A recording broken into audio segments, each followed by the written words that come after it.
Hey guys, and welcome to another video. Today I'm going to be talking about applying to medicine a second time round. Lots of people have asked me, what has it been like and where are you applying and all of that kind of stuff, so hopefully this will help you. My first thing that I will say is, regardless of whether you're going for medicine or dentistry, I'm so sure, just like me and lots of other people, you're going to find it kind of difficult to choose your unis, not just because of your grades and this and that, but because you won't even know which unis accept resits. Because unfortunately, lots and lots of unis are so discreet, or just not, like, they don't have that information available on their websites, and you email them and you call them and everyone says different things, and it's so difficult. Because like I've always said, when you're applying for medicine, those 4 choices need to be really strategic. It needs to be what choice is going to get me that interview and then hopefully that offer. And so yeah, it's really frustrating because I don't know if you remember in my initial video, my results video, I spoke about how I'm going to go apply for Lancaster and Keele. And actually, funnily enough, I can't apply to any of them because I think Keele, they do accept resits, but you have to have achieved those grades after your resits and then apply. So I would have to be applying for 2019 entry. Lancaster, I think they wanted ABB minimum on your first take, so I couldn't apply to that anyway, which is why that's just an example of, I was so confident with them too because I had sent emails out and based on my replies that's what I'd got. And actually those 2 I wouldn't be able to apply for, but fortunately there are lots of other unis I can apply for.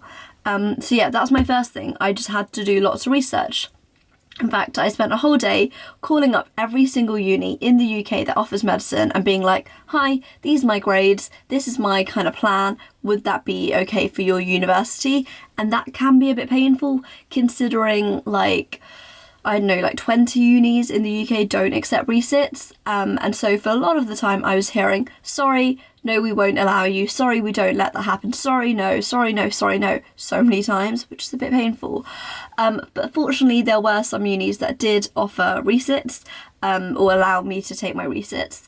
And so the unis that I did end up choosing were Exeter, Liverpool, King's and Bristol, all for medicine, all for next year's entry, which I'm so glad about that I managed to choose. I was surprised I even got to have 4 unis I could still apply to. That was great.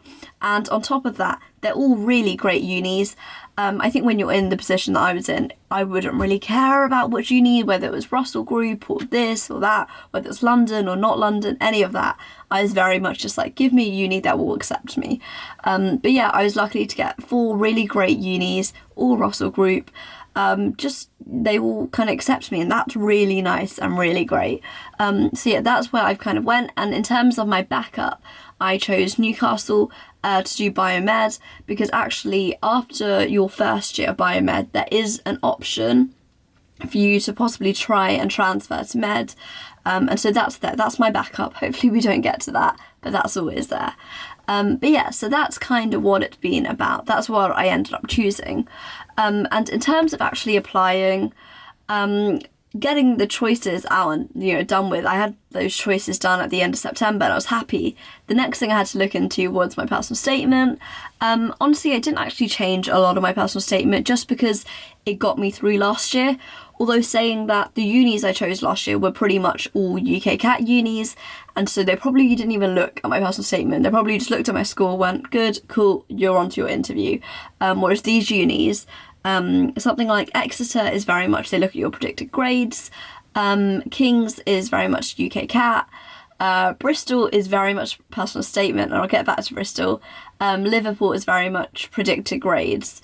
I go back to Bristol just because, if you remember, I applied to Bristol last year and I got a rejection pre-interview, which actually is kind of a blessing, because the thing is, if you have an interview at somewhere on your first attempt at applying to medicine and say whether you get in or not, whatever, and then you have to apply your second time round, you're not actually allowed to apply there again, because it's like, well, you had the interview and either you messed up the interview or you didn't mess up, whatever, you can't get it, you can't try again.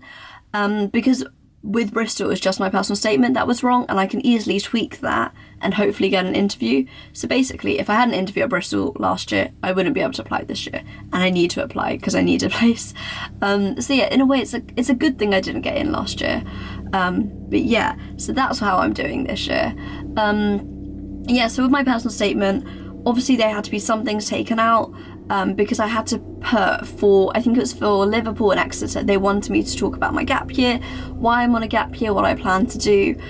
So lots of things had to be taken out. Trust me, reading back on your personal statement is so weird because you just cringe a lot, because if your personal statement is anything like mine, it's very much a look at me, I'm so amazing, I did this and this and this and I'm really passionate about this, and it's just a bit like awkward to read, and so you cringe a lot, and I took out some things just because I was like, it's not so relevant, or I wouldn't really think that right now, or like it just wasn't adding much to it, and then I added in the stuff that I thought was more relevant this time around.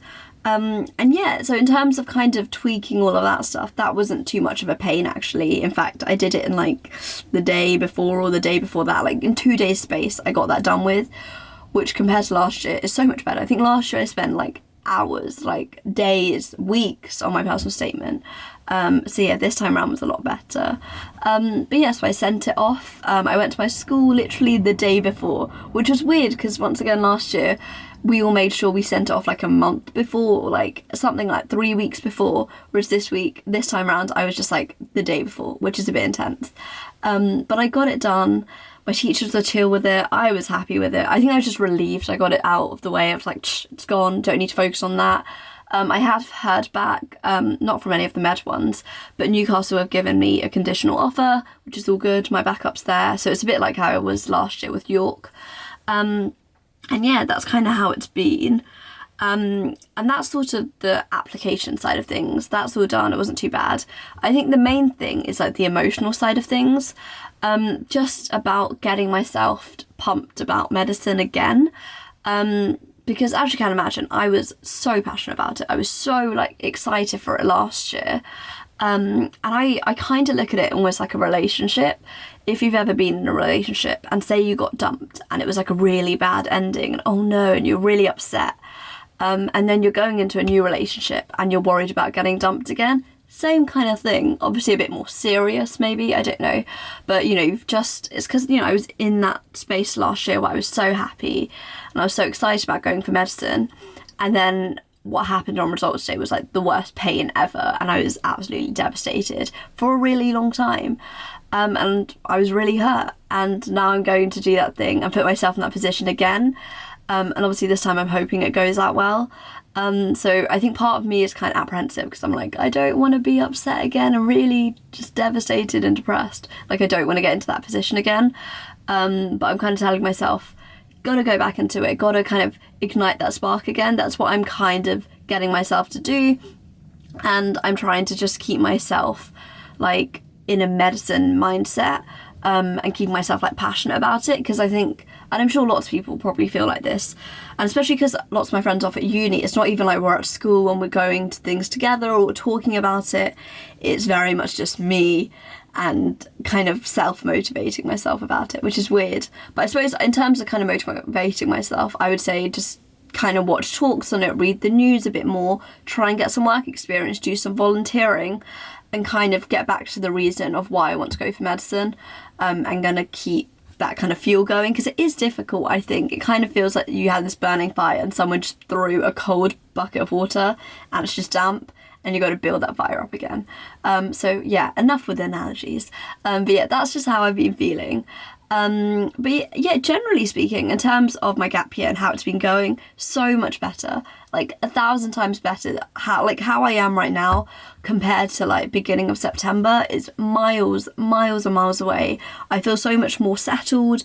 I have like an understanding of what I'm doing now. I have almost like a timetable, a bit more structure to my life, which I love structure, and so kind of having that is so like necessary and so much nicer for me. Like I know, oh, what do I need to do then? Oh, I'm working this hour and this hour, I'm posting a video this and then, I'm doing some work like at home this time and this time, and it's just a lot nicer.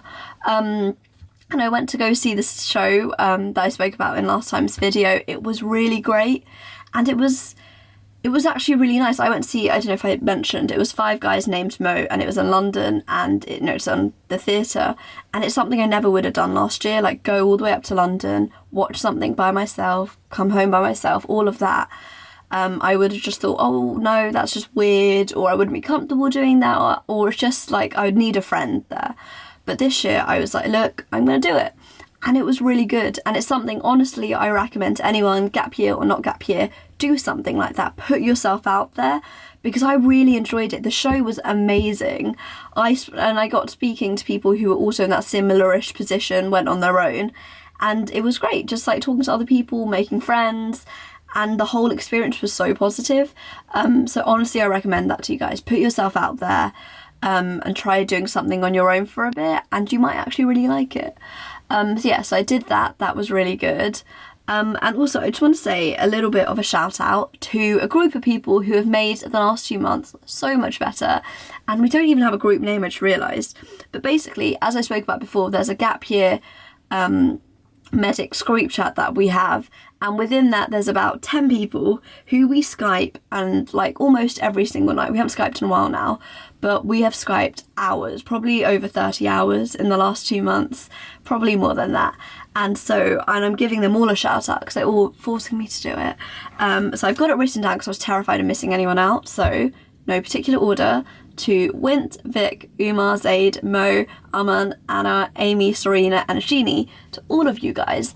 Honestly, when I say from the bottom of my heart, thank you, because I was feeling so crappy and rotten 2 months ago, and I know for sure if I didn't have them guys, my group chats would be dead and my hours would just be wasted. They are wasted now talking to you guys, but it's so nice to have a group of friends who are in the similar position and who are just hilarious and awesome and make me feel a lot better. So thank you very much, guys. But yeah, that's absolutely everything from me. In terms of applying for medicine. Next week's video is probably going to be a bit of a room tour around all of this. You can't see, but there's lots going on here. And yeah, that's all from me. Check out my own channel, Bit of a Fangirl. Check out my social media, @_Manisha P on Twitter and Instagram. And go subscribe to The Student Room for lots more content. Yeah, that's everything from me, and I shall see you sometime soon. Bye!